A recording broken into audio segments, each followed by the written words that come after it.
Hey everybody, Cam and Inky Knuckles here, coming at you on a Sunday for the first time. We've got Mr. Brett Parson drawing live today. Brett will be joining us here in a few minutes. He's just ensuring his setup is conducive to him live streaming what he's drawing. He's going to be tackling a sketch cover or two as part of his most recent commission list. Brett's list filled up quite quick. A few more spots were opened up, mostly due to a slight break in his schedule. So thanks to everybody who hopped on. I think you're going to see some insanely cool stuff, some great requests, and all you rabid collectors and fans out there. You guys forced me to bump my request to the next list. So all in due time. Brett's doing some awesome work, and for those of us who joined us on the Instagram live before, you can see how apt Brett is on inking live. It was something to see, really. So we'll see some more of that today. Just going to give Brett a few more minutes here just to get set up.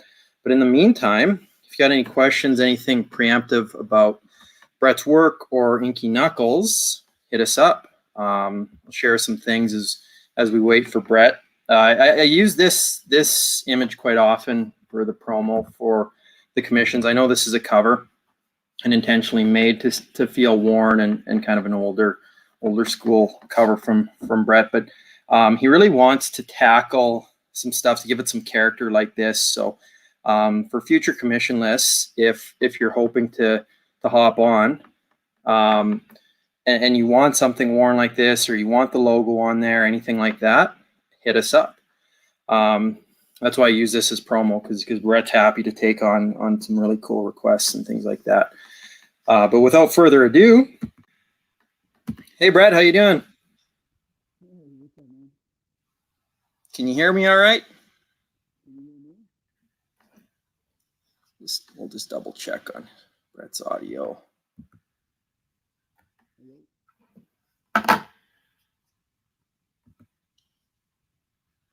There we go.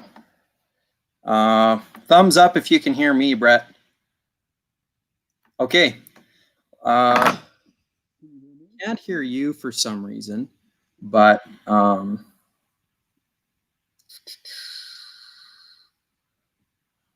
guess we'll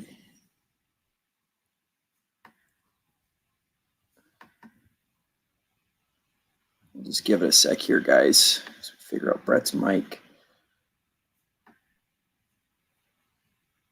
Might still be and if we have to go along with Brett having no sound, that's okay. It's just the questions I'll have to answer questions unrelated to Brett's art, but we'll at least get to see him do some live streaming. So hello. Hey Brett. Can you hear me? Yeah, loud and clear, sir. How you doing? Good. How you doing? Good. Thanks for doing this. I know you're a busy man with all your other projects and this massive commission list. Yeah, no problem. But yeah, so one thing I wanted to start off with, Brett, I talked to the man who shared the Zafino scan with us, and he's totally cool with us showing off what you did with it. I love this thing, and I always like to show people, people who are tuning in some kind of exclusive things, and this is kind of like a dream collaboration. I think you over top of this piece was fantastic. I told you how my impression of this piece when you first showed me what you had done, really cool and unique. So I'm just gonna pop this up here, Brett. This is Brett Parson over Jorge Zafino. No. Yeah, I was just I was stitching those scans together that you guys sent over, and I just thought it would be fun to take a crack at it. It felt pretty surreal though to dive in on top of his inks. Yeah, fun playing around with that. Yeah, it turned out great because it's like your color scheme really, I think it fit with that 80s feel and this cyberpunk thing that Jorge was doing. And for those of us guys tuning in, this was well, and we'll probably there's two pieces, this one and another one. It's Shotgun Messiah.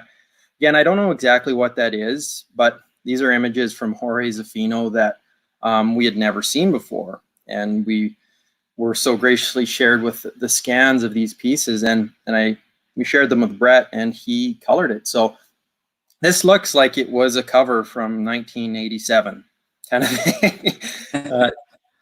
Stunning piece of work, and I think I like what you did, Brett. Like the colors add so much to it, but there's nothing that you did in here to take away any of Jorge's line work. Like it just, I thought the fit was great. Gerardo thought this was fantastic as well. Oh, thanks. So yeah, I tried really hard not to step over him at all. You know what I mean? Like when you look at some of the stuff that was colored of Jorge's later, like digital stuff, I yeah, feel really like I think there was like a 7 block that came out that had really bad digital colors. And I think it yeah, just totally somebody whose black and white stuff stands so strong to add to it is like there's no point, you know. So yeah.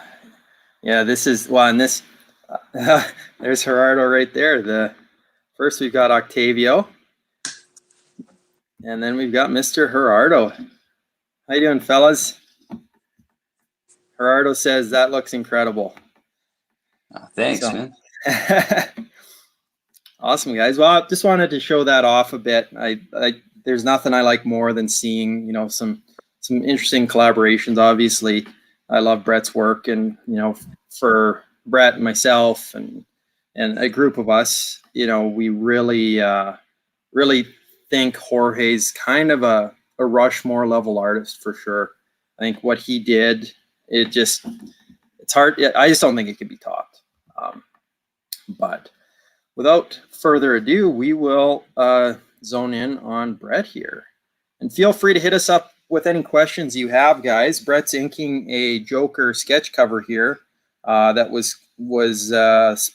request was a mobster Joker with a Tommy gun if Brett wanted, and this is what he came up with. So, and I in terms of your approach to this piece, it seems like you nailed the request on the head, Brett. Good. I think, and to kind of channel a little bit of that, like the animated series vibe, you know. yeah, more gangster, less anarchist kind of, but a little bit of both. It's funny because with different artists, you kind of see people gravitate towards certain requests. I know, for instance, oh, there's the man. I was wondering if Javier was going to show up. This is his piece right here. One of 3 from Javier. Hey, man, how you doing? Brett drew your Hulk, skinny and not terrifying at all. So it's not what you requested, but I'm just kidding. I saw a snippet and it looks great. But yeah, to that point, Brett. There it is. Wow. Because I know this last week, Warwick Johnson Cadwell, his commission list filled up too, and he was, I think, 75% Hellboy or Magnolaverse. And, oh, really? Yeah, and he has worked in that published realm before, but he just had a couple commissions that he'd done recently, especially this most recent one with Kid Hellboy reading comics, and it really had this gothic Victorian era feel, and a lot of his requests were Hellboy related. And I think, and with you, I think you see a little bit of this mobster request, a little bit of B horror stuff. What else? Tank Girl, Mad Max, things all kind of pertaining to those tones, which we talked a bit last time about. What your preference was. I think it was Ghost Rider, kind of a vintage Ghost Rider piece. But yeah, so those realms, like if you had to say it, drawing something in the Goonverse or the Tank Girl verse, you know, what appeals to you more, post-apocalyptic or kind of gangster? Um, I think I usually lean towards the bizarro post-apocalyptic sort of thing because there's really no rules. You know what I mean? You could draw mutants, you could draw like anything you want. That's You know, very like that was when I started working on the Goon, I made these huge like Pinterest pages of like old Depression era photographs and stuff like that. oh wow. Because you know, with Tank Girl, you can just sort of draw from any period. You don't have to. It doesn't have to be old world looking. You know. Yeah. What and I think well and just having that versatility. I do think it's interesting though, because you say that and you have the versatility, but I feel like if someone is coming into Tank Girl and someone says, you know, I want Tank Girl in Brett Parson inspired, you know, not a commission request for you, but say for another artist, I feel like they might feel like you've created your own aesthetic there, so they might not feel like there's as much versatility, just because I think you've done such a good job of making that your own. So Thanks. yeah, it's insanely cool. And I was telling the viewers that since they're all rabid Brett Parson fans, I had to bump my request to the next list. So, and I was going to tell you what that request was before we came on, but we didn't have as much time to chat. So, I don't want to give away my secret because I don't want anyone stealing this for your next list. So. Sweet. I'm like to find out what it is.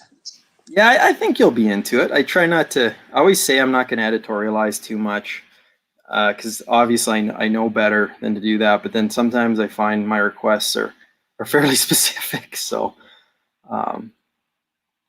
yeah, how's the board holding up to these inks? I know sometimes the older sketch covers were a little more challenging to work with.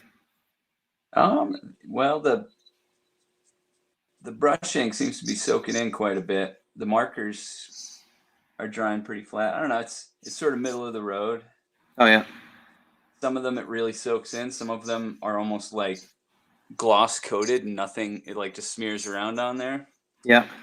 These are pretty good. And what I liked about these is that they didn't have anything on the back inside. Like Ah, nice. Marvel and DC will put ads right here Yeah. with a lot of black ink, and then you go to lightbox your sketch onto it, and it's just impossible. Like, Oh yeah, yeah. Well, I think yeah, there's been a few lessons learned over time. Um, I I mean, a lot can't. of dive right in and do it right on there, but I always get nervous with these because I'm afraid I'll mess it up. Yeah, well, that I can't remember. I think it was maybe a Hero Initiative book. I can't remember exactly who it was. This was back in the day. I think it was a Spider-Man sketch cover, and I can't. I am drawing a blank. It was someone was doing watercolor work on one of the sketch covers, and it was someone prominent. Like I don't think it was Sienkiewicz, but it was someone like that. And I think it was one of the Hero Initiative covers, and it came back awesome piece, but you know it done so much damage to the book. I think the grading after it got CGC'd was like Oh, it was from like all the water? yeah, it was like 5 or 4 or something, Oh, shit. and it was just kind of odd because the piece itself was stunning, and it was from like a legendary artist. I'll have to see if I can remember who that was, but I thought it was really cool. But yeah, kind of a little damaging, just because I know with CGC and sketch cover collectors, you know, it's important. You don't want your book coming back as a 4.2, you know, with this absolute masterpiece on the cover. Yeah. But no, that's great. How's quarantine treating you? It's okay. It's been. I'm ready for warm weather. I think that's gonna make things a lot easier. We just yesterday we woke up and it was like everything was covered in snow. We had a big snowstorm overnight, Ooh. so I took my daughter out like sledding in April. She probably like that. Yeah, But prior to that, I was wearing shorts and a t-shirt outside. So it's just keep getting teased. yeah. It's been a weird spring here too. You think the weather's going to be nice, and then it snows, but it doesn't snow enough or last long enough to have any fun with it. That's the It's thing. If most it was gonna just be like solid winter, I'd be okay with that. But where it jumps back and forth and it just makes a lot of mud and yeah, it's a bit of a disaster right now. how about you? You guys doing all right?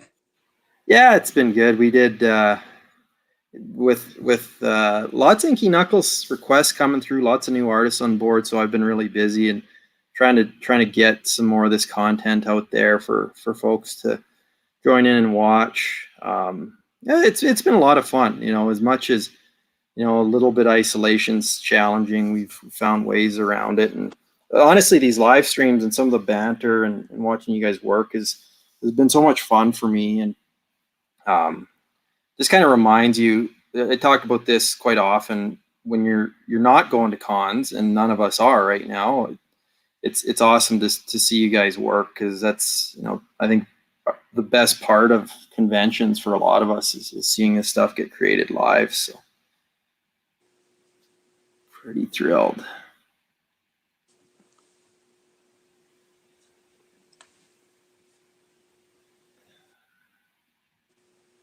So you've got, I think, 3 sketch covers on this list, I believe.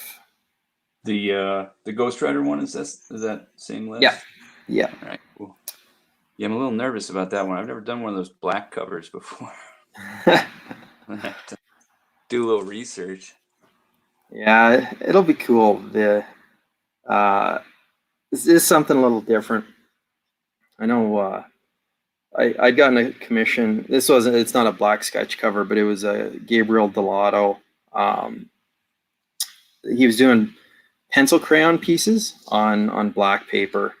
Oh, And cool. yeah, I'll shoot you a link to a couple of those. He did a whole list like that, and yeah, it was very cool. Yeah, I've seen a few that Jim Foods posted that were pretty awesome.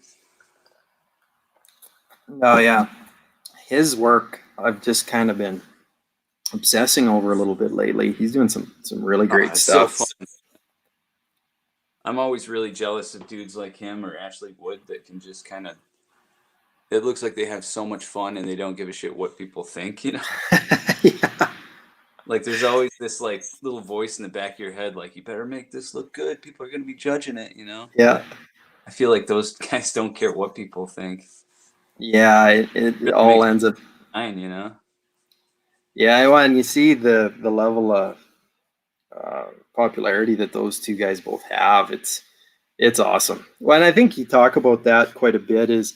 I know the very first time that Troy Nixie and I did this, he talked so much about um, leaning into what it is that makes you as an artist. And obviously with the caveat that some people, you have to pay your bills. If you want to draw, create your own stuff, but DC's knocking on your door, you Oh yeah. you have to work. But as your guys' careers kind of evolve and people just are leaning more and more into what makes them great or what makes them them, you just see the results are so much more excuse me, so much more intriguing than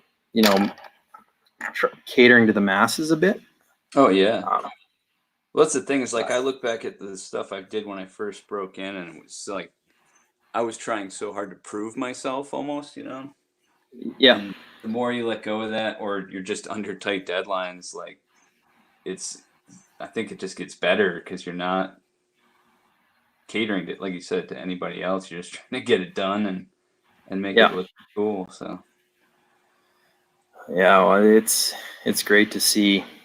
Well, and I think, in this age of comics too, even some of the bigger publishers are opening up to just some more unique and individual styles, which oh is, yeah, I mean now more than ever it seems like, like even 8 years ago, people were so against like that cartoony look. yeah, So I used to think, oh man, I'm never gonna draw comics because I didn't want to draw like a house style or anything like that. yeah. But you can find any kind of style and it all works. When I find one, yeah, I'm just trying to think some books off the top of my head that were indie books. Just seeing someone tackle a book with that very unique non-house style.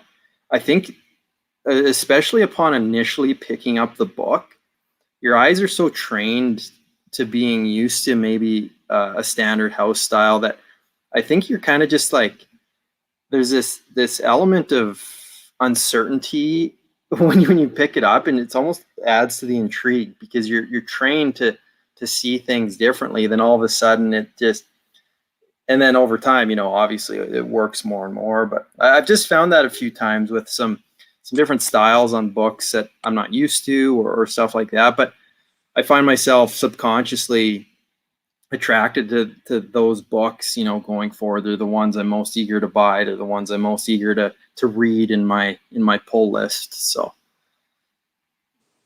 Yeah, always definitely. appreciate that.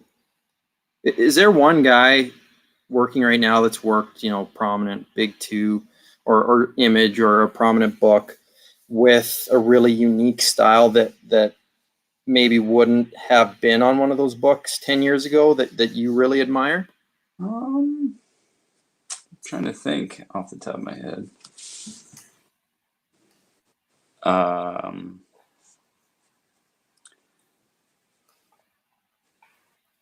I mean, I can think of a lot of guys doing image books whose styles, like people like Andrew McLean or Warwick, or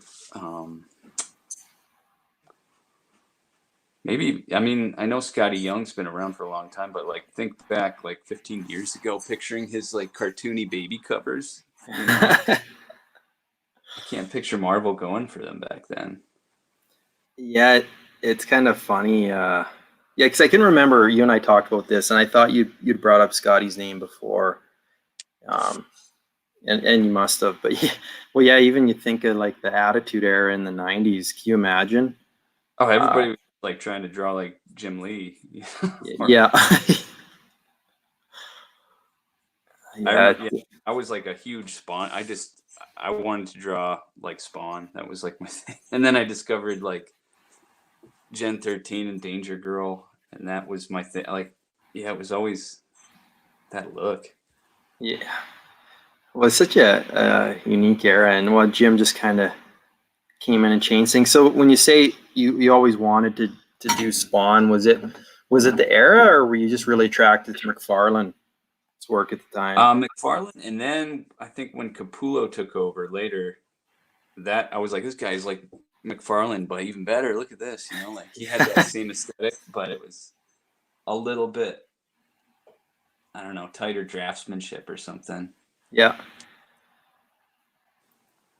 yeah, Capullo. That's a good point about him. He's when he's kind of, uh, I don't want to say adapted his style, but he's had some really good longevity. And I even you look at his work now, and Oh yeah. um, some of the '90s stuff. We actually talked about this a bit last night. Some of it feels very of its time. So it's always interesting to see the artists who were really prominent during that period. I don't know if they're evolving a bit, but still, getting on books and still presenting some really interesting stuff that just doesn't feel, you know, 90s inspired through and through. Yeah, I mean that's the thing, is the guys that can keep their style but still grow and stay relevant is the trick. Yeah. Yeah, that's exactly right. Are you reading anything right now? Not lately. I think the last I've been buying. Did I get lots of old stuff? I usually try to get stuff, and I usually don't have time to sit down and read it lately. I'll just flip through it when I have a few minutes. Yeah. It's hard to read anything, like especially with kids. Well, and I guess for you, and I don't want to speak for you, but I know for me, because I write quite a bit, and so I always like to read to kind of get inspired or watch movies. The two Yeah, big movies things I for me. do a lot of just because I can throw it on while I'm working. Yeah, and I guess for you, would some inspiration come less from maybe reading and more from just examining art you like and stuff like that? Yeah, definitely. I mean, that's how I've always been a more of a comics looker than a comics reader. Yeah. I'll buy books for the art rather than the story. But then when you get one that's got a great story, it's like, oh my god. was it, it's kind of interesting because I was talking to Evan Cagle the other day, and the conversation we started talking about whiskey. He gave me some recommendations, which when we get him on a live show, I'll make sure I abide by some of those. But we were talking about his kind of his dream commission because he's got a few people want on his list. It's not open yet, but and I always, because a lot of commissioners will come to us and say, well, what does the artist want to draw? It gives us kind of an idea. And he talked about Sandman being really, really inspirational to him. And there's a few stories that he really likes, but the visual nature of those stories, it'd be really hard to capture maybe in a really interesting, like standalone illustration. Yeah. Specifically, the 24-hour diner, one of the early Sandman stories, one of my favorites. That one and the serial killer convention one.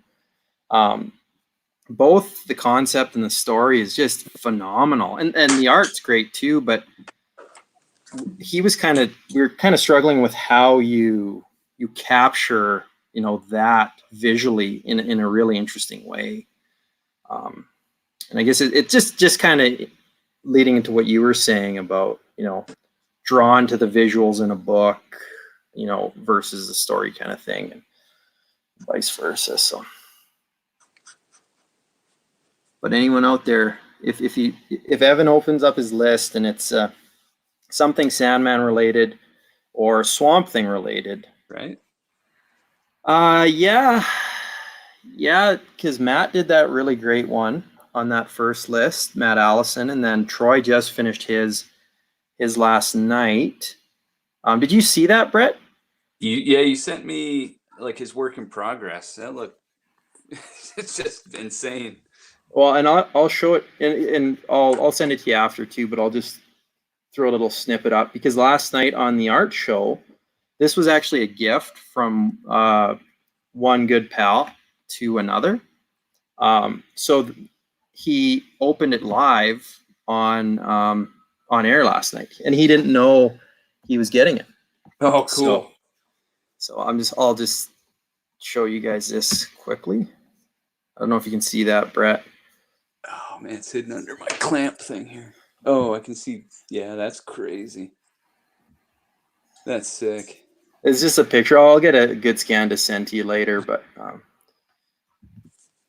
so yeah, that was, and so the commissioner Mike, he's only been reading comics, or I guess not the commissioner, the recipient of the piece. He's only been reading comics for a couple of years, but Alan Moore's Swamp Thing run, just and from his completely unbiased viewpoint,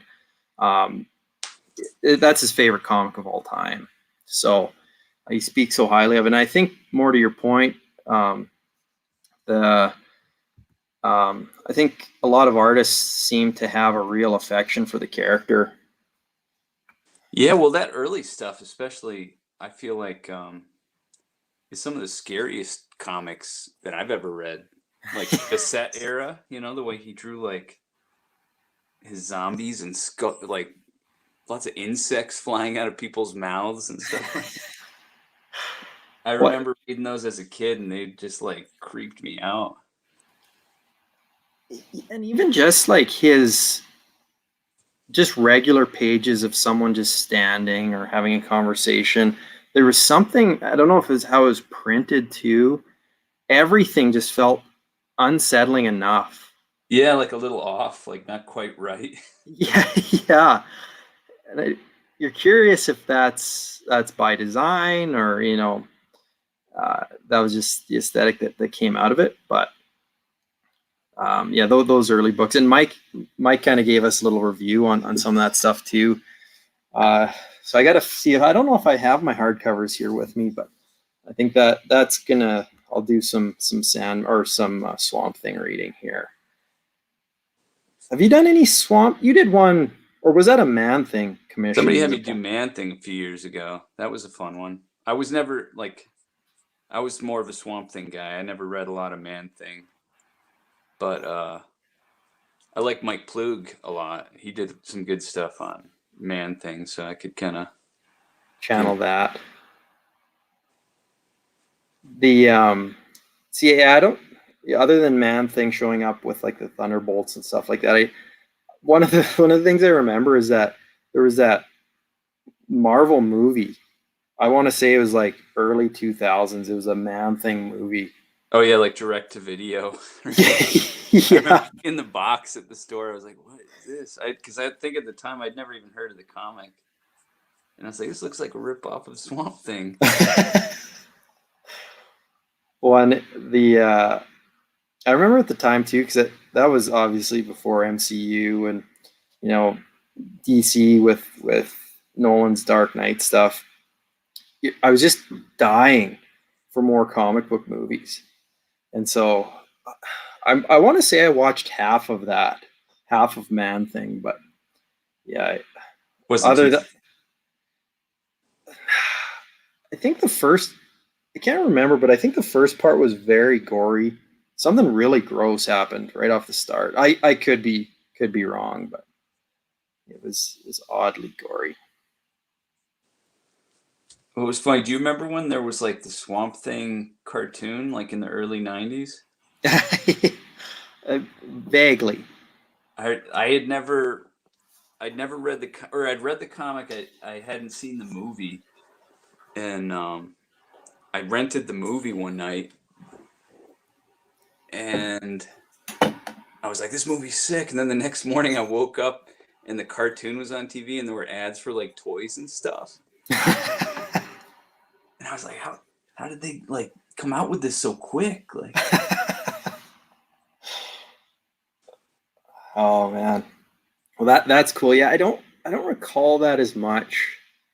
it was Um, pretty bad. I mean, it was definitely like, Swamp Thing. I think he had like a bayou like boat with a big propeller on the back that you could buy and stuff. Like all these, they tried to make him like Ninja Turtles type of thing.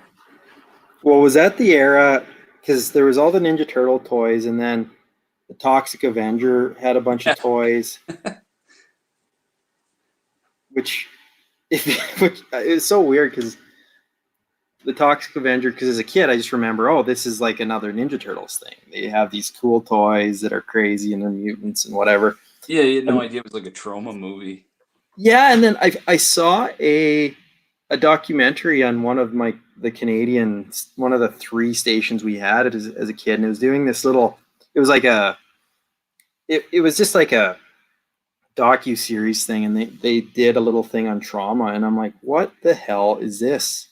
And then once you see that they did Toxic Avenger and stuff like that, and if you actually watch the Toxic Avenger movie, Yeah, um, it's crazy to think that it inspired a kid uh, show. a Yeah, kids show in this toy line because that show is something else. Well, then once they came out with that show, Marvel like had the license to do a comic of the show version, you know.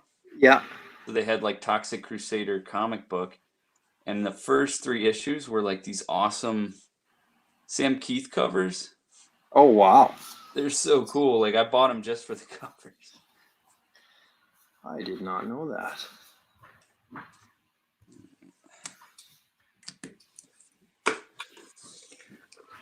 Just gonna see if I can bring up one of those here.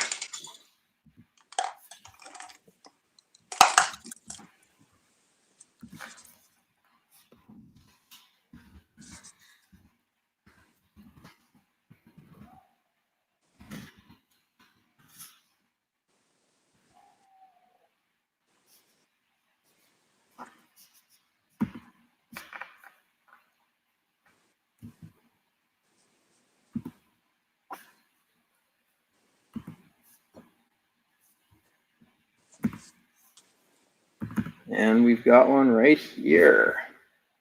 Those are cool.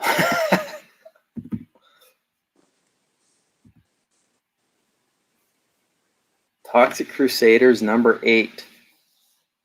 Up to their waists in gastric juices.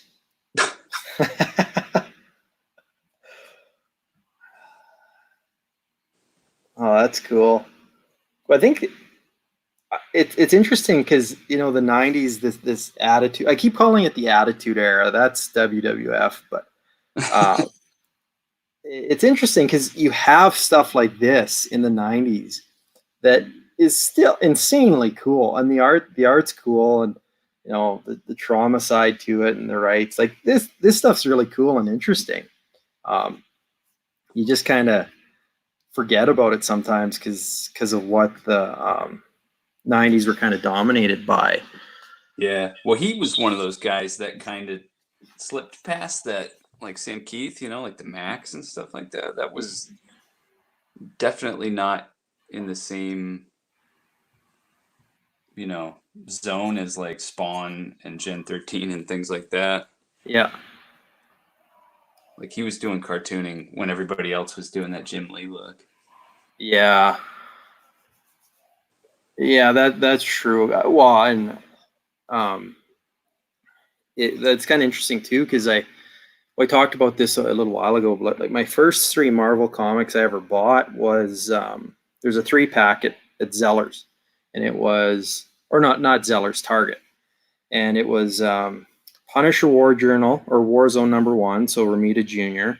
and Klaus, and then it was Hearts of Darkness, so again Ramita Jr. and Klaus, and then Marvel Presents #100, which was Sam Keith, and I have such good memories of that book, but Keith's style at the time, it was so weird to me because you had Ramita Jr. doing these big Punisher Wolverine things, and then you had this Keith book, and it's got like Doom in it, and Nightmare, and I think Ghost Rider's in it. It's an awesome book, but yeah, he was very distinct to what he was at the time. Yeah, well, and some of that Wolverine stuff he did was so bizarre. Yeah. There was one, I forget, where like the dude's driving like the Oscar Mayer weenie mobile. And it's crazy to think that passed editorial at the time. Exactly. Yeah.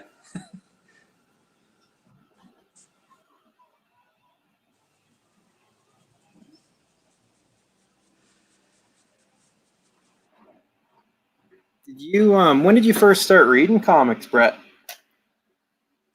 I can't remember. I mean, I guess like back in like grade school, but I think I told like where I grew up, we didn't really have comic shops. Yeah. So it was sort of whatever you could get your hands on. And pretty early on, I started gravitating towards more of like the underground type of stuff. Yeah. Like when I was pretty young, I think my dad showed me some R. Crumb stuff, and I was like, "What is this? This is awesome!" So I definitely leaned more towards that sort of world. So is your dad big into art and comics?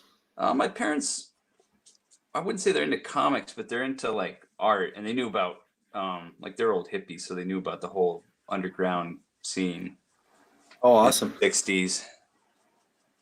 Um,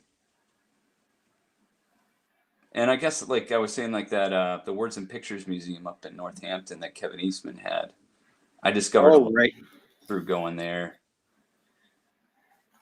I forgot that you brought that up. Yeah, that was one of the. That's awesome that you had access to that. Yeah, man, that place, I miss that so much. I wish I could go there now. That was, Yeah, that would be crazy. One, it I think you they know. actually had a Swamp Thing show at one point, maybe, where they had a lot of Stephen Bissett stuff there. Oh, nice. Was there any Bernie stuff there? They had a couple of Bernie Wrights and things, not a ton. Trying to think what else they had. They had like Art Crumb stuff. They had what was it? I mean, there was like trying to think of the shows that came through. They had a cool. Oh, they had a crow exhibit. That was pretty cool to see. Like, Oh, nice. Um, just all James's stuff. yeah. And I think he was actually from the like living in the area at the time. Maybe Oh, cool. it was in that time when Kevin Eastman, like, I forget how he was associated with like Kitchen Sink Press, and he had his own like Tundra and stuff like that. Okay. Yeah, I've been as I've been working, I'll run my second screen on my computer, and I think it's Amazon Prime has The Crow showing right now, and The Crow is so influential as a kid. Oh yeah. What's after they saw the comic and then the movie? I think they usually timed their exhibits to coincide with like movies that were coming out. Like they had the Tank Girl exhibit right around the time Tank Girl came out. I Oh, think cool. it's like that sort of thing. So then the movie came out, and I was already all about the comic. So I loved it. That's cool. It actually, I What think I watched it like a couple months ago on there. It still holds up. It's a good comic book movie. the Tank Girl or The Crow? No, not Tank Girl. Yeah, Oh, The Crow for sure. okay, gotcha. Yeah, and well, that's what I've been. I want to watch it, but I don't want to watch it passively. I want to sit down and kind of get into it again because it was my favorite movie as a kid, um, just for so many reasons. But to your thing, it's interesting because a lot of these things that as a kid I found out about, like I watched The Crow and I watched Tank Girl, and I would have been, I don't know, like 8 or 9. And I didn't even know they were comic books. I just thought they were movies, original ideas that went into movies. So it wasn't until after, because watching Tank Girl, I'm like, this is the weirdest thing I've ever seen in my life. Yeah. Well, the sad thing is that most people know it as a movie, and they don't even know there's a comic book of it. And I think, and So, like, since I was working on it, you get all these comments like, "Oh, cool! They made a comic of that movie." And what then it's be like, interesting. "Oh, this looks like the Gorillas," just like totally oblivious to. to its origins, and why that's the unfortunate thing, with a lot of these properties, and well, yeah, and with Tank Girl, the interesting part of that too is, especially your work, like your work's amazing on it, and it's just it's always had such a cool aesthetic.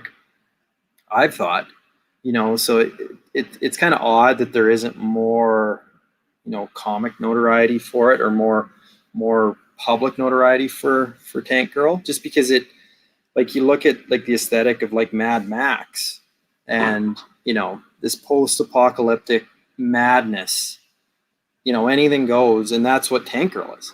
Yeah. And you know people see Fury Road, and and huge accolades and stuff, rightfully so. It's just that similar idea with Tank Girl, like you were saying earlier too, about the freedom and the flexibility within that world.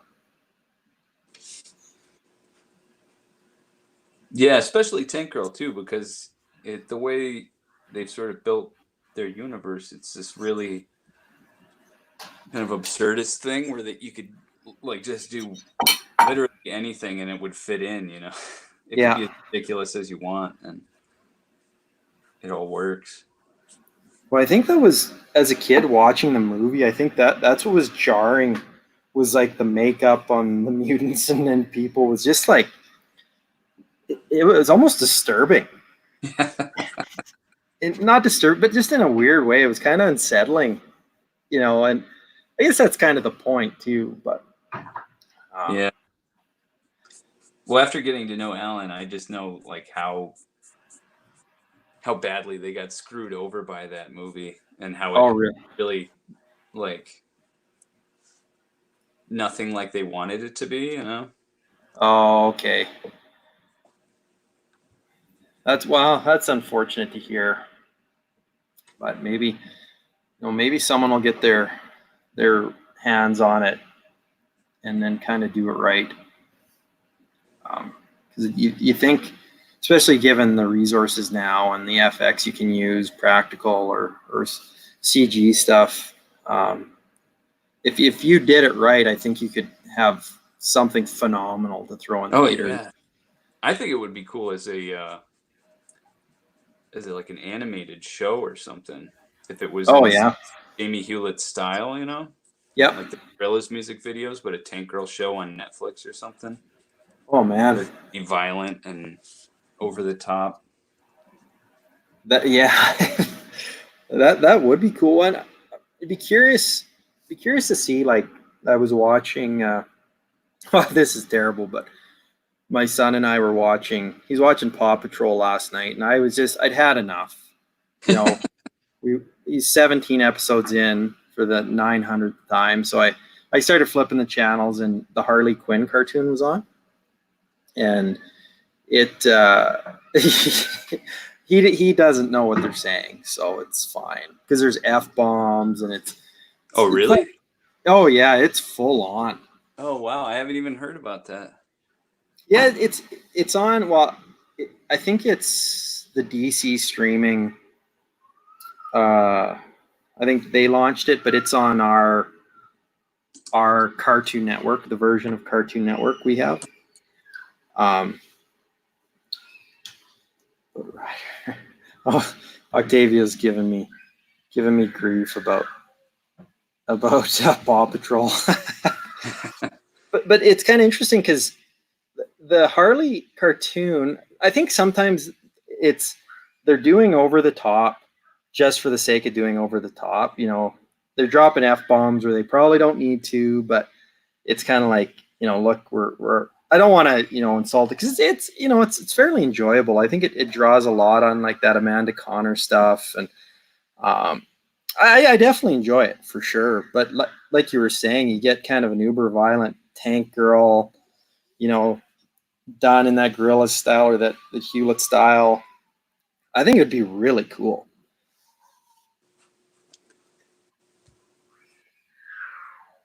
Yeah. The bummer, I think, is that I don't know what was like MGM or somebody like that when they signed the original deal, they still have all the rights to it. Uh So I think like the way it worked is like Alan has the rights to keep doing comics, but that's it. uh And anything we come up with in the comics, they have the right to make a movie out of it. so that'll be set to expire in like 5 years, and then they'll just pump out another garbage movie just to keep the rights. Yeah. Well, it was funny. He heard through the grapevine that actually, what's her name?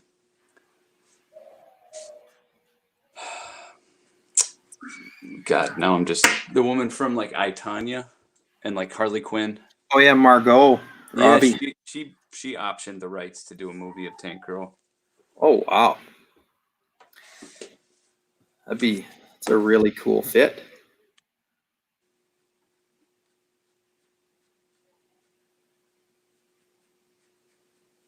Awesome. Joker looks great, man. Yeah, sorry, I should have. No, that's okay. Do your thing. That's insane.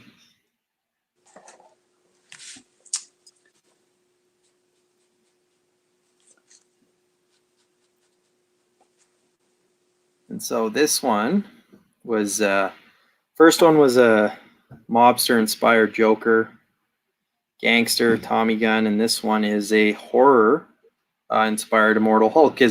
And you haven't read the Immortal Hulk yet, have you, Brett?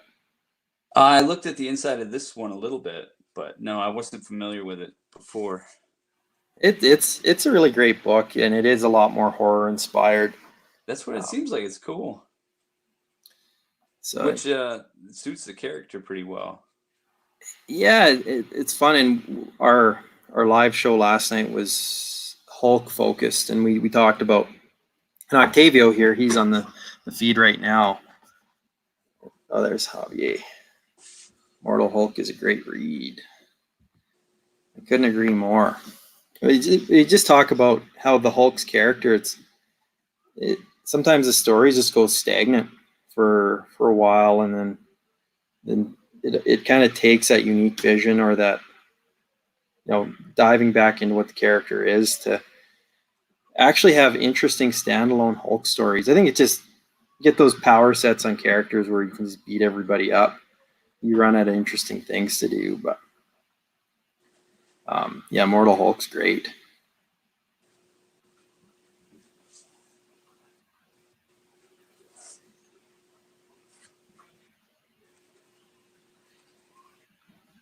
Oh, Octavio, is that a Hulk? Oh, Javier liked seeing the entire thing. Yeah, because that Joker, your inks, you went from 0 to complete for on the show. That was awesome to see.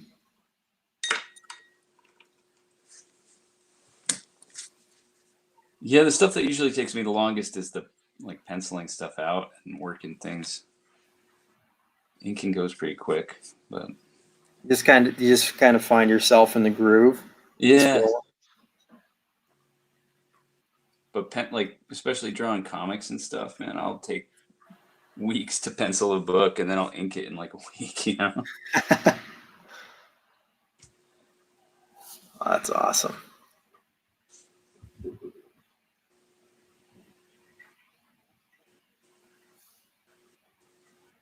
Yeah, I think some of the requests after this, you've got some wrestling requests, some more Hulk stuff. I won't spoil it for anyone out there. You got some Tank Girl stuff. Got some '90s X-Men stuff. Oh, there's a few requests that just came through last week, right when the list closed, that I haven't even really given you yet. Yeah, I was wondering what the other ones might be. Find out. Yeah, there's a couple really cool ones coming down the pipe. It'll be cool. I'm excited. Really excited. Were you a fan of the Hulk in the MCU? Did you get into all those movies, Brett? I haven't really, no. I mean, I know the ones I have seen are great. I just basically, since I had kids, I don't get to watch that many movies, and when I do, I'm working at the same time, so I can't really pay attention. Yeah, I gotcha. So Octavio's asking, is Brett going to do any more Goon? And how has it been to work with Eric Powell? Oh, it's been awesome. Yeah, Eric is one of the nicest guys I've ever met, man. He's so chill, and he's been so positive about everything that I've done. So it's been great, and we're definitely hopefully going to do more Goon if we do more comics at all. Yeah. Seems like who knows what's going to happen, but that was the plan. We're basically like I'm going to do some other books for his company and then hopefully come back to doing some Goon after that. Nice. Eric was actually a topic of conversation last night because Octavio is a big Powell fan, and he was showing us his collection. And Octavio snagged this piece. I'll just show it off again. See, he kind of got this, and he got it for a steal. Even the fact that he was able to get his hands on this blows my mind. But it's a really cool goon piece in Octavio's collection.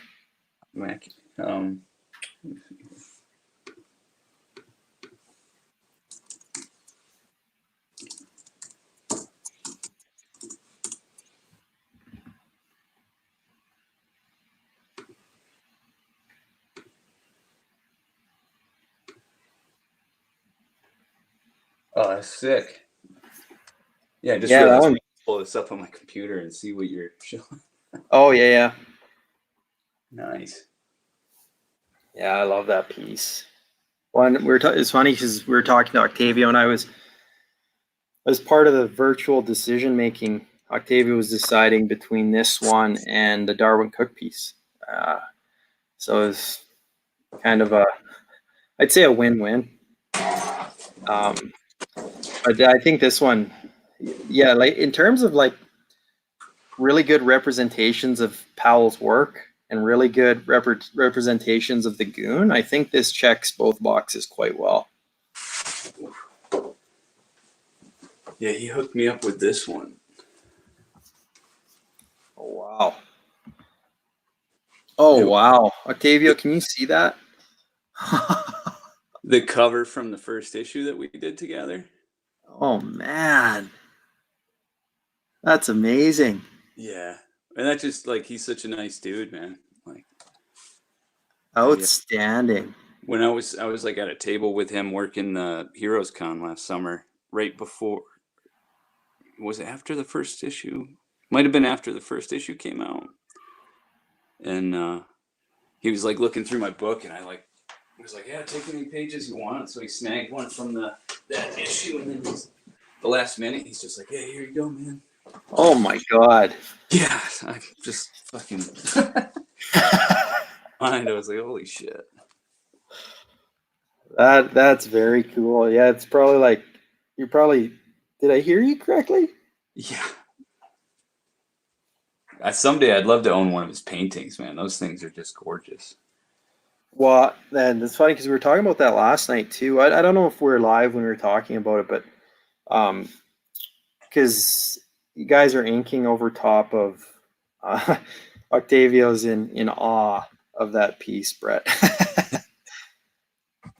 We were talking about his painting, and because everyone's doing the Magnola, they're inking over Magnola, or yeah, that's a cool little trend that's going on, huh?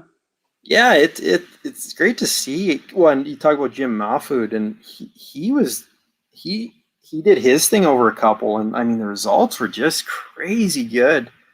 Yeah, especially because when you look at it, you can really still see Magnola, but you can see everybody else's style on top of it too. Still, it's like, yeah, those bones are still so obviously Magnola style. Well, I wonder if it's because Mike Mignola might be one of the most universally beloved artists, on the planet. So anyone tackling this stuff, well, they really want to, attempt to keep the Mignola under there. But it's interesting too, because just talking about Powell, because Sienkiewicz did one, and him and Powell have done the same one. I think is the first one that Eric did, and the Sienkiewicz one was awesome. Don't get me wrong, it was awesome. Sienkiewicz was great, but the Powell one I think is definitively the nicest one I've seen. Like I don't even think it's close with anyone else. And is that it's like a skeleton? Yeah, the Harry whatever Hauerhausen skeleton, like Jason and the Argonauts, or Yeah. I think that's what it's from. Yeah, that was I think Eric's done like maybe 3 of them now. Oh yeah, like Max from Where the Wild Things Are, and then there was another one too, I think.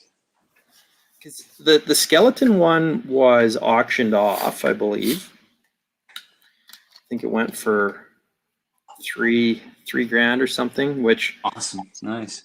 yeah, it's great. One, Yeah, and it's all going to benefit like comic shops, right?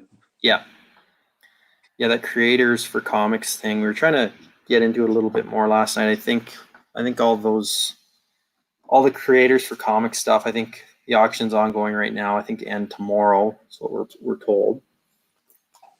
No, I was wrong. It ended on 6 grand. Whoa, nice. Octavio, did you get it?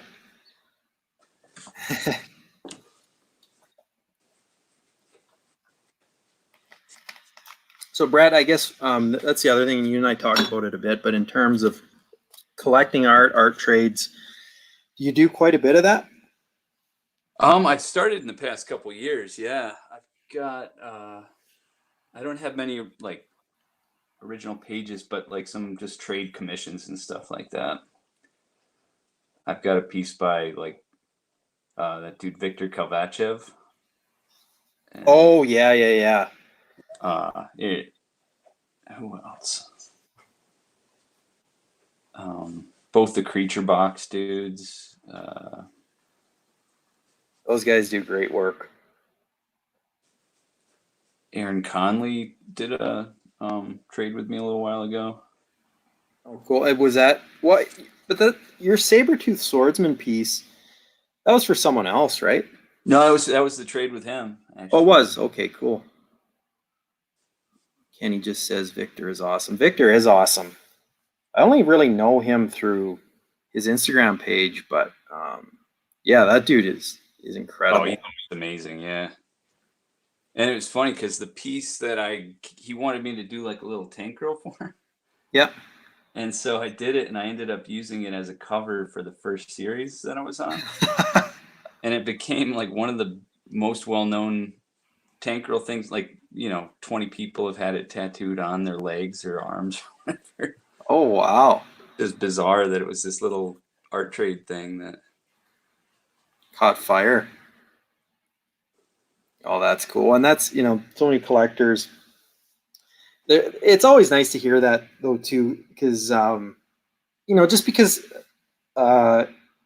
Victor, he probably didn't care, but, so many guys, because covers are more expensive.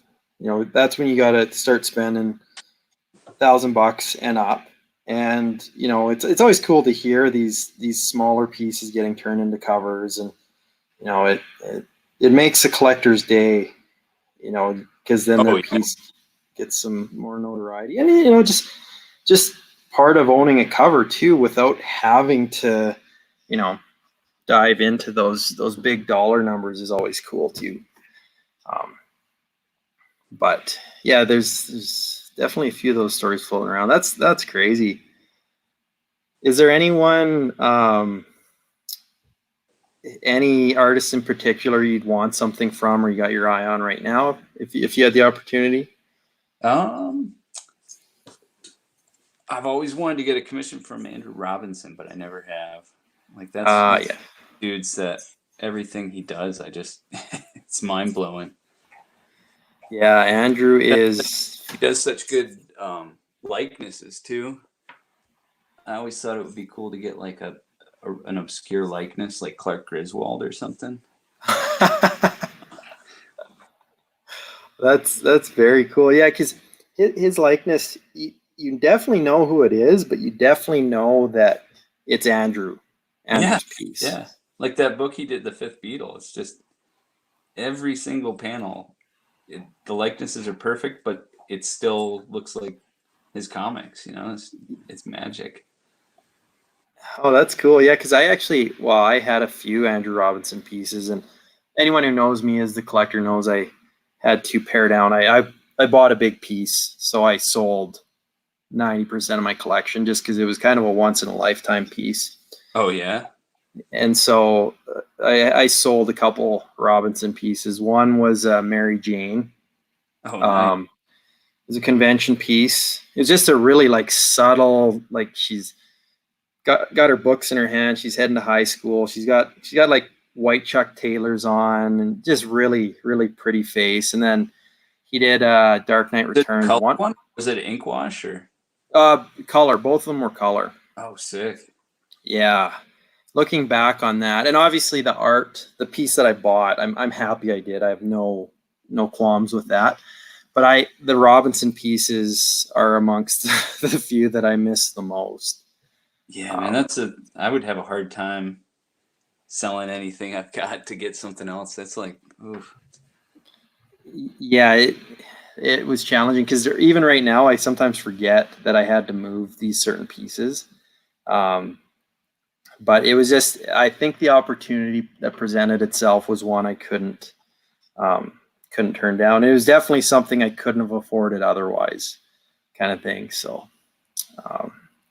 but yeah, and it was funny with the Andrew stuff too, because the other one he did was a Dark Knight Returns Wonder Woman, and it was just, there's a lot of versatility because it was a lot, rougher of a piece, and I mean, both pieces were equally awesome, but it was just what he was trying to capture with each one was quite a bit different.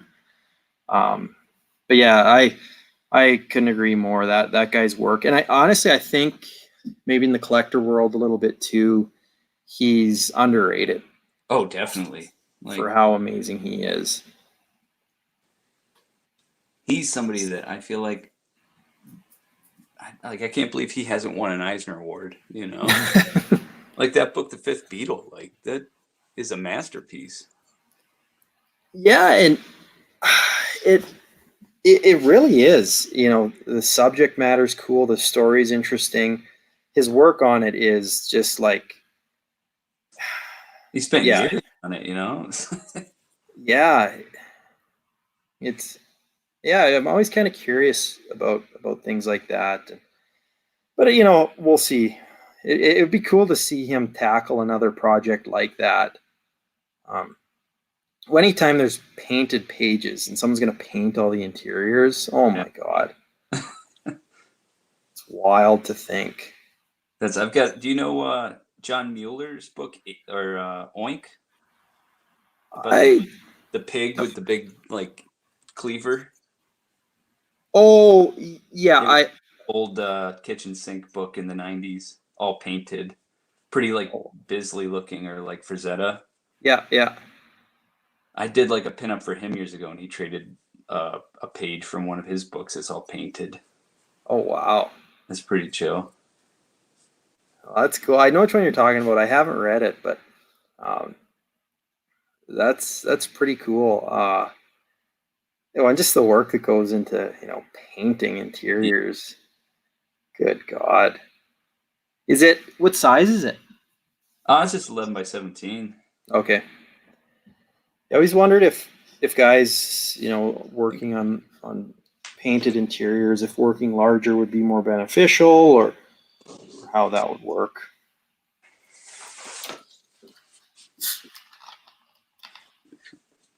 It's actually a little bigger than it's maybe like. Oh wow. 13 by 20, I'm guessing. Oh nice. And that's from Oink? Yeah, it was from the second. It was like Oink, Bread and Circus, I think. Is it like a horror comic? It's like a weird dystopian Orwellian type of Mad Max thing where like, oh cool, there's these like big men that are being bred to work in factories and slaughterhouses, and he breaks out and he's sort of in the wasteland. That's cool. I'm gonna have to check that out. How easy is a book like that to find right now? Not too hard. I think I didn't have that. I had the first book that he did. I didn't have that one that was from, and so I wanted to check it out. And I think I was able to get them all on. Like I get a lot of stuff from the like Lone Star Comics, mycomicstore.com or whatever it is. Nice. Oh, it looks like I can get it on Amazon. Oh, nice. Cool. Nice. It's accessible via digital stuff, but especially something like that, I'd rather get the physical copy. Yeah, those older ones were all hand painted, and then I think the book that I did a pinup for him was he like went back through and repainted the whole thing digitally, Oh wow. which looked cool. But to me, I was like, man, like that's sort of what I loved about the old ones was that hand done, human error type thing. You could tell it was yeah. Like I feel like sometimes with all the digital stuff, you lose that a little bit. Like I mean, it is getting more and more. It's getting harder to tell what's digital and what's not digital, but Sometimes seeing that human element to that makes it infinitely more interesting sometimes. So Mark's got a question for you, Brett. Who would you want to direct the modern Tank Girl movie? oof.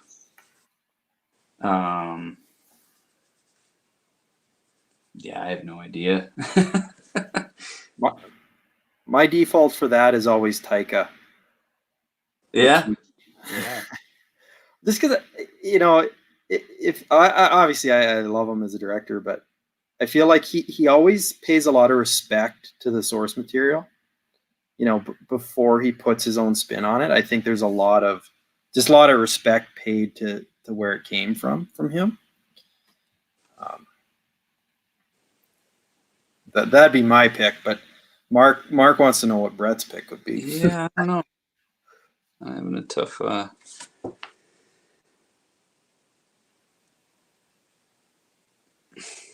Yeah, no, nobody's coming to mind that. I mean, George Miller's was always one of my favorite directors, like the old Mad Max stuff, and then the new Mad Max. But I don't know if that's something he would ever want to do. Well, that was again what I thought too. It seems like the most obvious choice in a sense, but you just wonder if it wouldn't be, and obviously a talented filmmaker like him, it wouldn't be the case so much. But you wonder if it wouldn't just be too much derivative of Fury Road. Exactly. Maybe? Yeah. Mark, if you're listening, who would you want to direct it? Curious to hear your thoughts on that. So it's interesting. I just wanted to bring this up on this piece, Brett, because not last weekend when Gerardo was on, we were talking comics and stuff that wasn't allowed before. And Gerardo, with his big hulking guys, there was always like spit coming out of their mouth, in like those primal scenes. And he said Jose Garcia Lopez, or he said that that was something they weren't allowed to draw in. Oh, really? I guess Jose Garcia. I'm sorry, I'm saying his name wrong, but I think that was probably late '80s, early '90s, and yeah, that was the editorial thing that you couldn't have spit coming out of their mouth. What was the logic behind that? I'm not sure if Gerardo's still listening. Gerardo, maybe you can give us some more insight into that, because I can't remember if Gerardo said exactly why, but just said that JGL had said that was the biggest thing, because Gerardo always does that with his characters, and it was just something they were never allowed to do back in the day. Huh. His dad must have done that though, right? Like I feel like I've seen Jorge things that have. I think so too. I mean, maybe it was like the stuff that wasn't big too, like yeah, Winter World and that kind of thing. And maybe Garcia Lopez was, I think he was, a lot of DC superhero comics, so maybe it was something that was allowed a lot more if Jorge was tackling the Punisher or Terror or someone like that. Yeah. Well, that was the thing when we were talking about the '90s earlier too, with that element, like Jorge's Mr. Terror stuff, which is so cool. I mean, that was in the '90s too, Yeah, that's not in that house style at all. Like, No, and I think sometimes the '90s, for people who love it or hate it, kind of that house style, what we typically remember of that era, it's easy to forget all the cool shit that was actually still going on in the '90s. There was a ton of great stuff, oh yeah, and not that's not even to say anything bad about what was going on, because this obviously. is one of my favorite comics. This was Oh, amazing. nice. Like, and it's totally not that style. You know what I mean? Was Or all the that? Sienkiewicz stuff too. All the stuff he was doing in the '90s was very. Do you have that Lobo you just did handy? Oh yeah, yeah, yeah.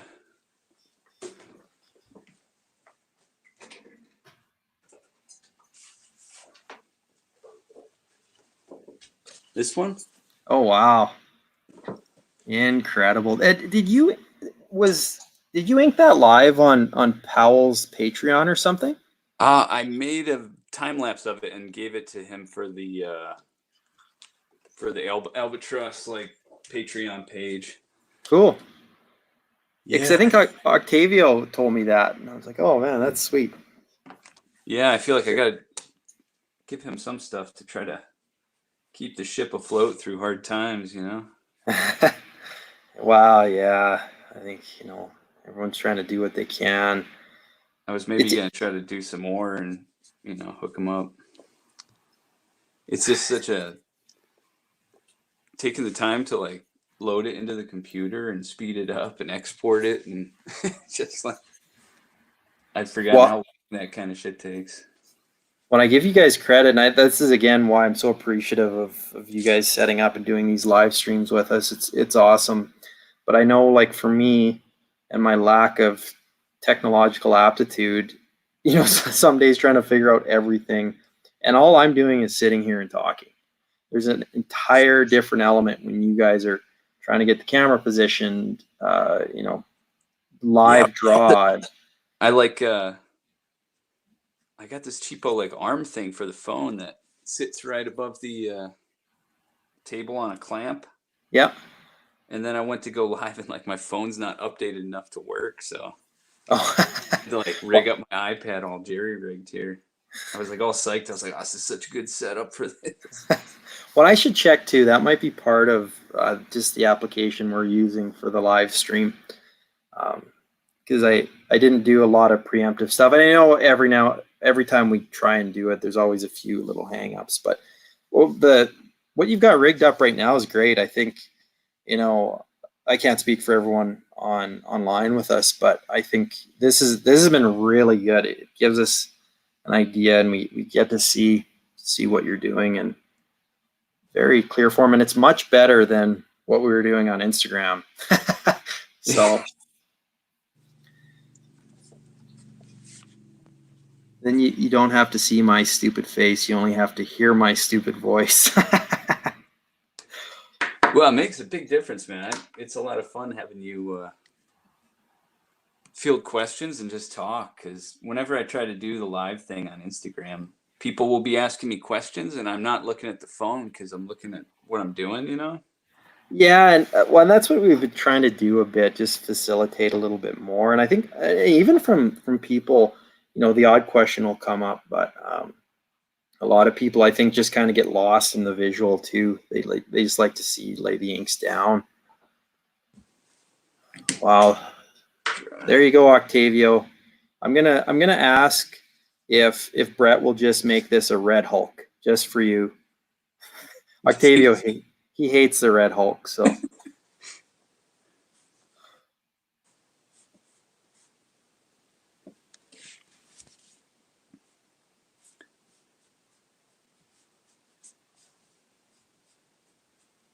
Yeah, this is great. Really impressed. Oh, thanks, man. And it's awesome too, because the commissioner Javier got to see this stuff go down. Yeah, that's cool.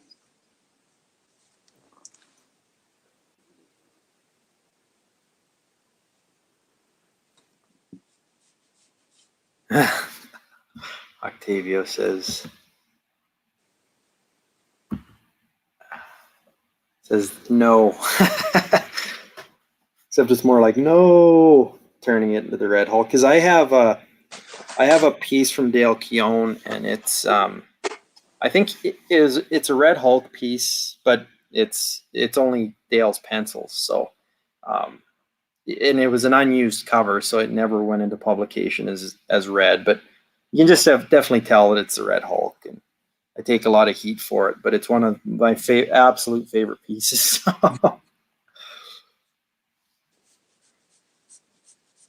say all these Red Hulk detractors need to chill out a bit, Octavio.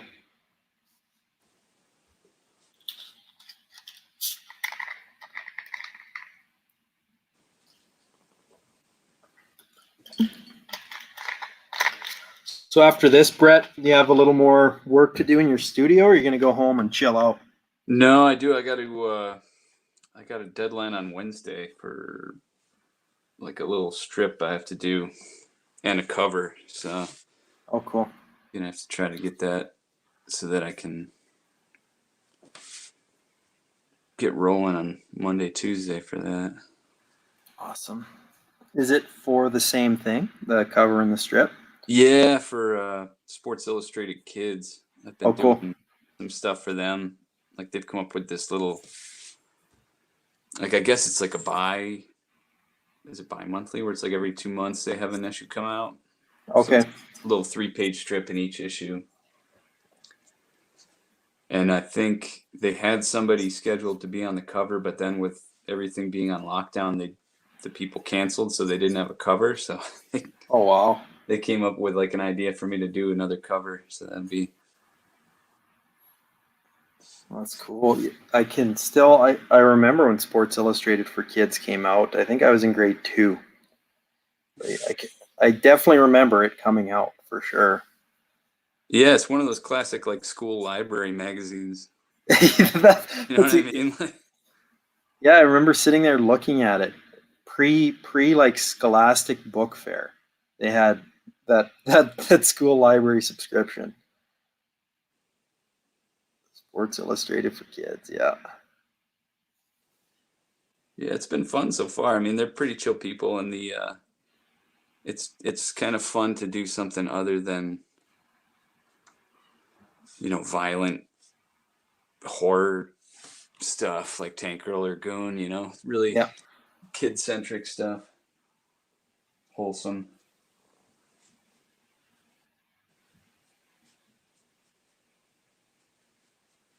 Yeah, I could kind of understand that. Yeah, you get pulled into the the uber violent stuff for too long. You just need a little bit of a break. Yeah, I didn't even know I did need a break until I did it, and then I was like, "Oh, this is nice." Like, it's crazy how much the ink soaks in on this paper. That one more so than the Joker one? Not both. I mean, it just like you lay it down, it just gets so gray. Not that it's bad. It just they must really put like a absorbent paper on here for, like you said, people that want to get into like watercolors and stuff. Yeah. Oh, that looks great. The your love for that's why I think Immortal Hulk, Javier's request, getting you to tackle the Hulk with a little horror element is really cool.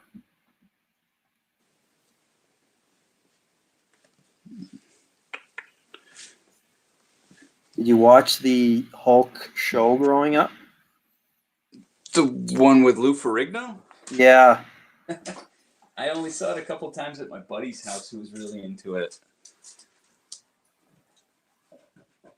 Well, it's funny because we last night we talked about our Hulk.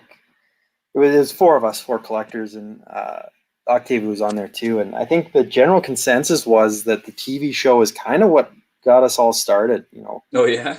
Our first love for the character. I didn't see it a ton because I think there's the movie and all that stuff, but anytime it was on, I had such fond memories of it. You know, I'd just kill if I knew it was on. I'd watch it. There's just that Lou Ferrigno Hulk effect. Oh man, that brings back such fond memories for me.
Do you watch a lot of animated stuff, Brett?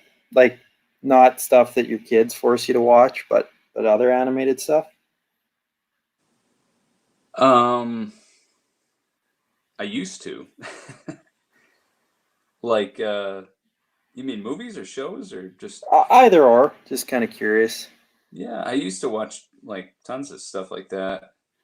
Not a lot of new stuff anymore, really, I would say. But I was always a big fan of like Ralph Bakshi movies and like Wizards or Oh yeah, yeah. Fire and Ice. As a Spawn fan growing up, did you ever watch the Spawn animated show? Yeah, that was actually pretty great. I thought that was way better than the movie they made. Yeah, it's funny because the cool thing about that is I'm pretty sure it's still, if you have HBO on demand or Crave on demand, I'm pretty sure it's still there. Oh, So cool. so you can go back and watch it. I just like having that hardcore edgy cartoon. It's funny because it has those Todd McFarlane interludes. He introduces it, and I think he ends each episode. And he's like in an alley, and it's really dark and of its time. But I think no, I never Characters watched it be as a hilarious. kid. Yeah, yeah. But it's really cool. The only reason I ask is because that Jendi Tartakovsky, he did that show on, I guess in the States it'd be Cartoon Network. Um, it's Primal. Have you ever seen Oh, Primal? well, I remember when they were coming out with it, but I never got to actually watch it. It looked great though, because the stuff he did, like Samurai Jack, is all cool. Yeah, and that's the thing. I always like to talk about Primal because though it's only 5 episodes, but it's great. And just that, that his style with this like unrelenting, brutal world. Like the cartoon is brutal. Um, but it's really cool. It's only 5 episodes in. I don't know when the second half's getting released, but yeah, that's just why I asked. Because he talked about having these edgier cartoons and these kind of uber violent ones, and um, that one is definitely worth watching, especially the fifth and last episode.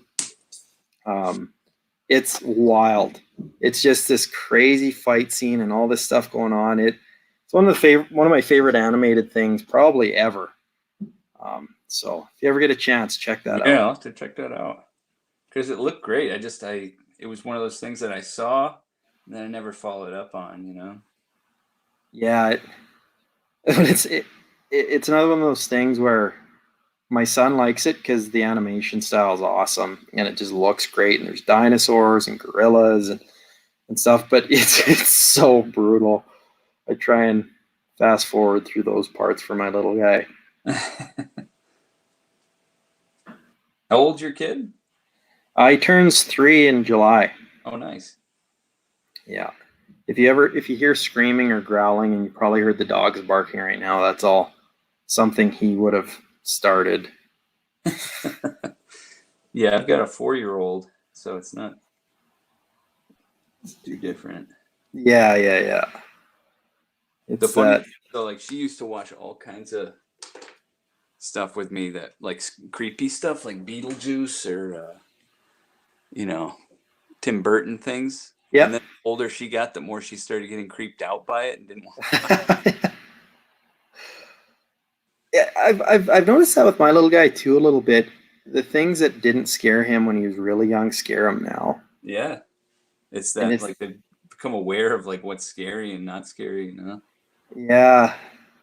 What it's funny too, because well, I swear Burton stuff, as amazing as it is, it probably creeps me out now more than ever.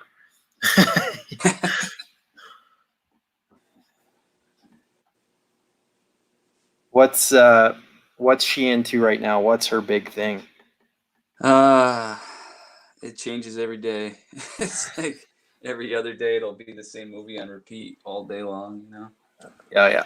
I keep trying to like um get her into old school stuff.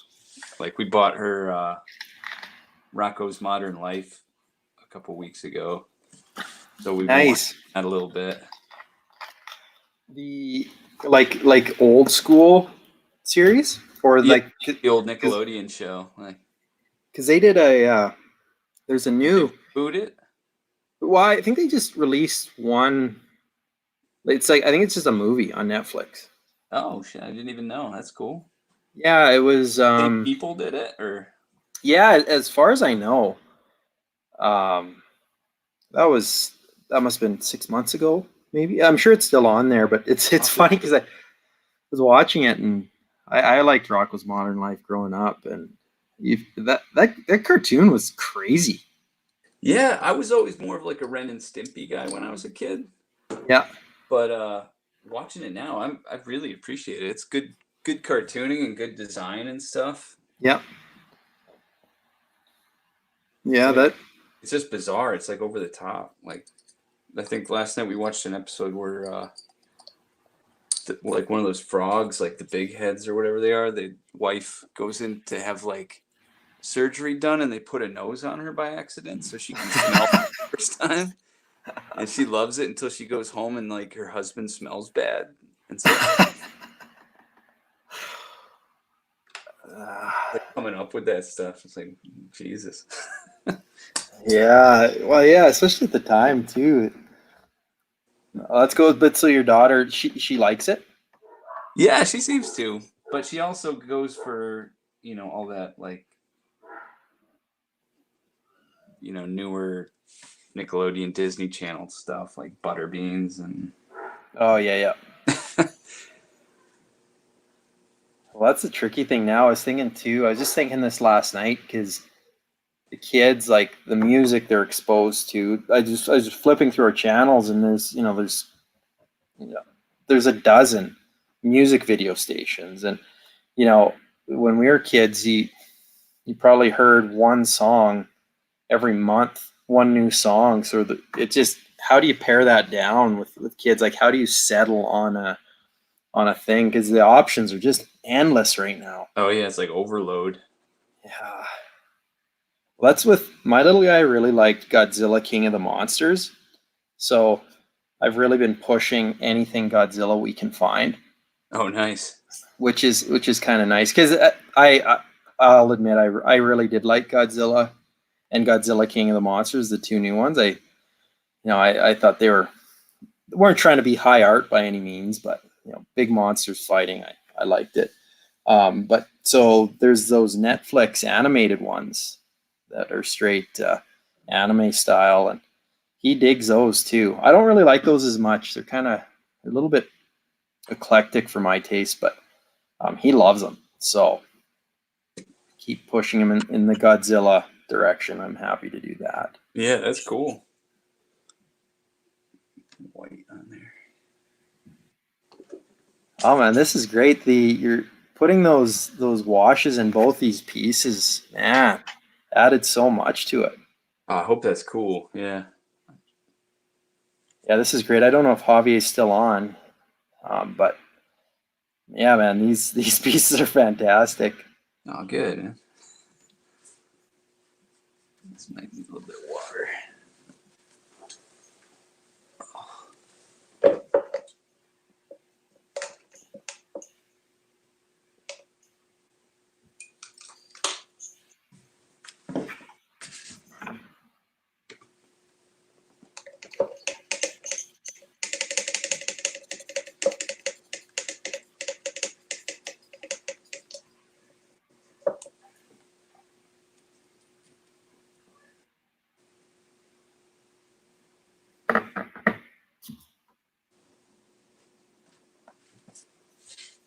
Oh, Javier's still there. Awesome. He says, I love that you highlight and go over areas. It really makes these pop. With no Comic-Con this year, I hope there's more of these opportunities. There will be. Javier, don't hesitate to hit us up. We'll see what Brett's schedule's like after this list, and then we'll kind of go from there. Hopefully, he's not too burnt out. I don't think so. This was all the requests so far on this list have been nice and fresh, you know. Yeah, I was quite impressed, you know, I feel like there's been a shift, or maybe it's, you know, just, you know, the collector base we've been dealing with lately. It seems like there's been a ton of like really cool requests that have come through, and I think people are starting to request more of. They're not just trying to force their favorite character on an artist. They're trying to get a feel for what the artist is good at, what the artist might want to do. And I think, you know, I think the results are proving that to be a good method of commissioning. So even with Javier here too, and, you know, obviously wanted the sketch covers with the Joker and the Hulk, but, you know, diving into your horror sensibilities and your mobster sensibilities was a really great idea.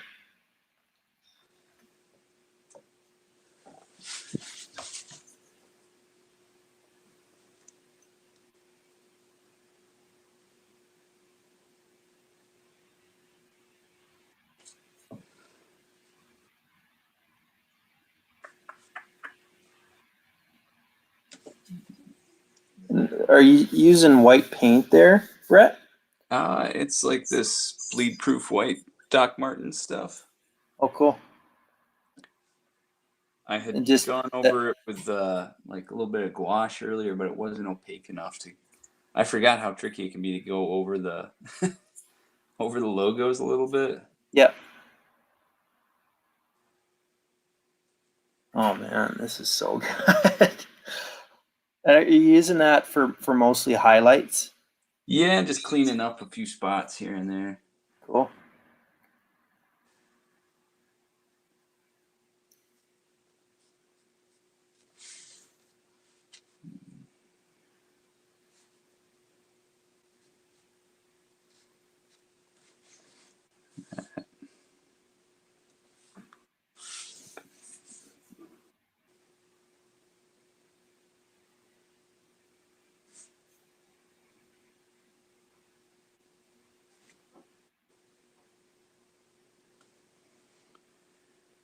And Frank, you said you were kind of animated series inspired for the Joker. How about the Hulk for artists or Hulk renditions that you dove into for this one? I don't know, man. I always like Sam Keith's Hulks that he's done. Yeah.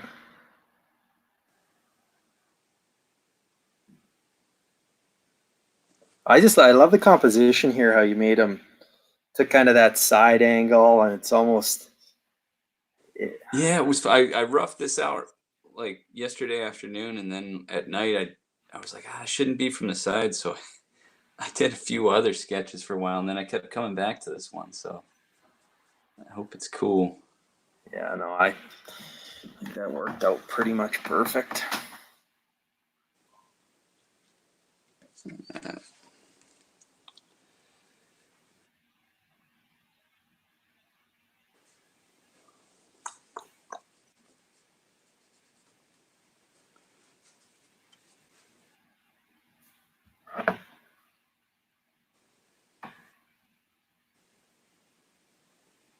Oops.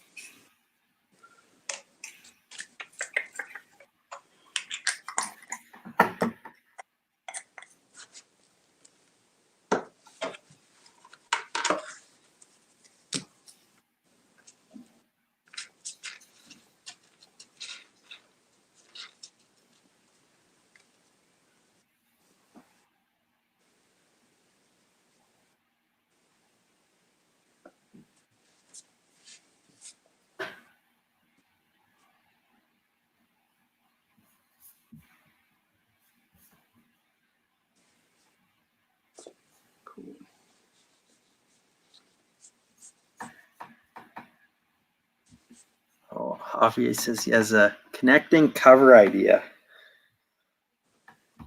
Don't spoil it on here, Javier. Just email me after. You don't want anyone stealing it. That's why I kept my commission idea for Brett quiet.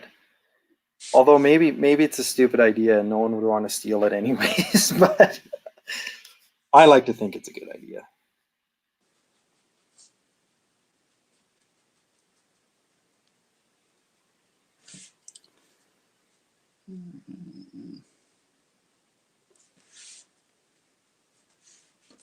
Oops.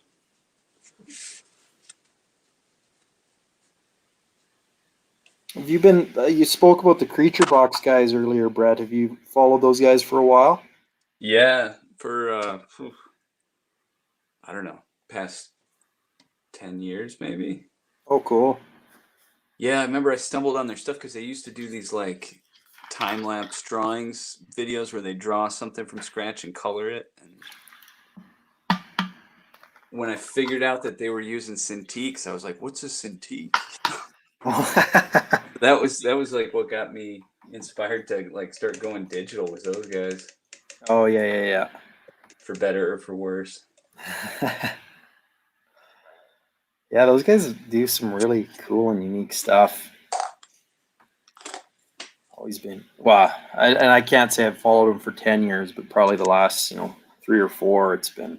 Yeah, well, they're just like superstars online too, man. Yeah, they are. Oh, their stuff's just amazing. But I got to talk with them a little bit the past 2 Heroes cons I was at. They're just like both such nice dudes too, like so humble and chill. And Yeah, it's interesting with them because they kind of, you think of comics and comic art, and I think if you're kind of your traditional comics collector and art collector, you probably don't know who they are. And then you look and they've got this massive following, and they're doing this insanely cool stuff. And anyone I've talked to says nothing but good things about those guys.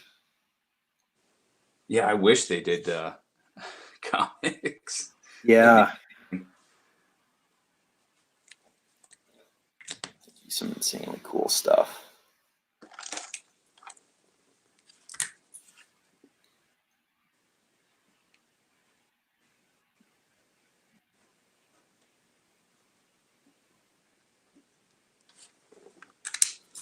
Right. Awesome.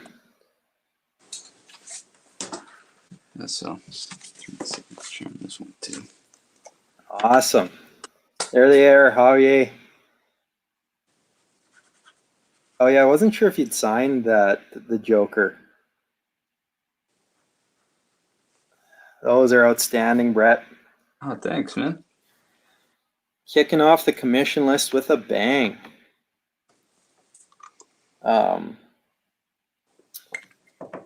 Thanks, guys. I won't take up too much more of your time here, Brett. That was awesome. Probably do a post once we have a couple pictures of these just to show you guys what's up. Direct people to the channel. It was just great watching Brett ink these things throughout. But yeah, that's it. That's all. Thanks a lot, Brett. Thanks for everyone who tuned in. Yeah, man, thanks for doing it. And yeah, I promised our followers on Instagram that you're going to do some insanely cool things on this commission list, and I don't think I was wrong. So thanks. Great work, Brett, and thanks for following, guys. And we'll have some more announcements soon. I'll bug Brett for some more live streams down the road when he gets time in his schedule, and you'll see some more commissions soon and some art drops coming up. So thanks a lot, everyone. Have a good day. See you later. Thanks, Brett.